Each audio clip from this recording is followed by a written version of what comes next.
কি অদ্ভুত ব্যাপার! জামাত এখন ক্ষমতার ভাগ চাইছে।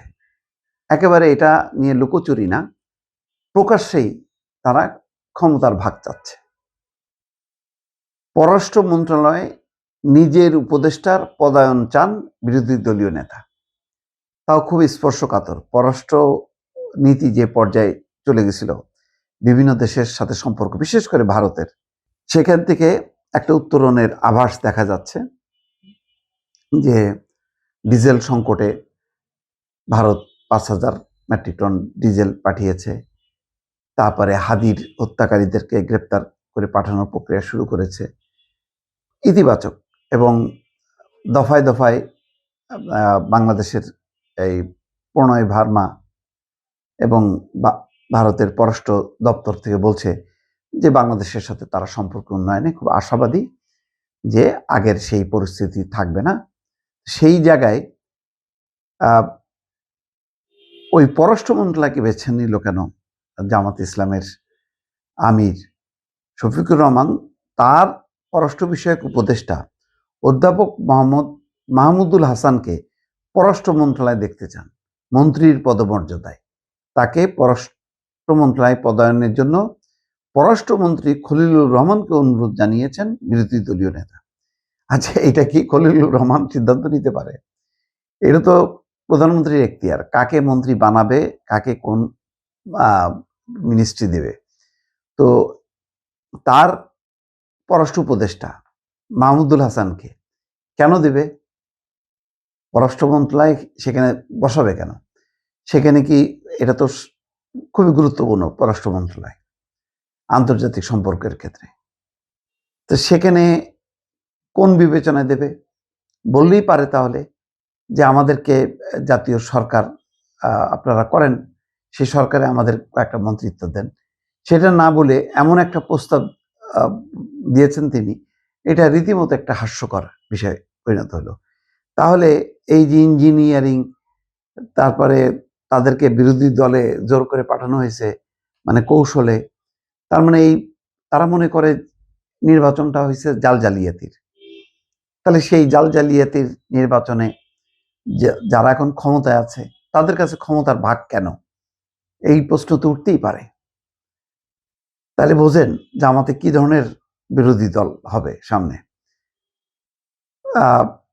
জামাতের আমির মনে করেন ওই পদায়নের মাধ্যমে বিরোধী দলীয়দের পররাষ্ট্র নীতি সমূহ সরকারের কাছে উপস্থাপন, পর্যালোচনা এবং আন্তর্জাতিক সম্পর্কে ভারসাম্য রক্ষা করা যাবে। এটা কি বিশ্বাস করে যে জামাত ইসলাম এবং তার অনুগতদের যেই ধরনের স্লোগান রাস্তায় ভারতের বিরুদ্ধে, তাতে কি ভারসাম্য রক্ষা হবে? ভারসাম্য কি রক্ষা করতে পারবে না, বা এখন কি রক্ষা হচ্ছে না? এই ক্ষেত্রে কি সরকারি দল বলেছে যে তাদের এই ক্ষেত্রে ঘাটতি আছে? তারা সাহায্য কি চেয়েছে কিনা? উপযাচক হয়ে এই পররাষ্ট্র মন্ত্রণালয়ে ভাগ চাওয়া, এটার অর্থটা কি? এটা বুঝতে পারছি না দর্শক। পররাষ্ট্র মন্ত্রণালয়ের নীতি নির্ধারণী পর্যায়ের একাধিক কর্মকর্তা পররাষ্ট্রমন্ত্রীর কাছে বিরোধী দলীয় নেতার অনুরোধের বিষয়টি প্রথম আলোকে নিশ্চিত করেছেন। নাম প্রকাশ না করার শর্তে দায়িত্বশীল এক কর্মকর্তা এই প্রতিবেদককে জানিয়েছেন, গত 22শে ফেব্রুয়ারি বিরোধী দলীয় নেতার দপ্তর থেকে পররাষ্ট্র মন্ত্রণালয়ে এ বিষয়ে একটা চিঠি পাঠানো হয়। অবশ্য সাবেক একাধিক পররাষ্ট্র সচিব পেশাদার কূটনীতিকরা বলেছেন, বাংলাদেশে এমন পদায়ন কখনো হয়নি। এই অঞ্চলের দেশগুলোতে এমন পদায়ন হয়েছে বলে শোনা যায় না। যুক্তরাজ্য সহ পশ্চিমা অনেক দেশে ছায়া মন্ত্রিসভার মাধ্যমে বিরোধী দল ভূমিকা রাখে। প্রতিবেশী ভারত এবং পাকিস্তানের মতো বড় দেশে বড় সংকট কিংবা বিশেষ প্রয়োজনে সব দল একসঙ্গে কাজ করার নজির আছে।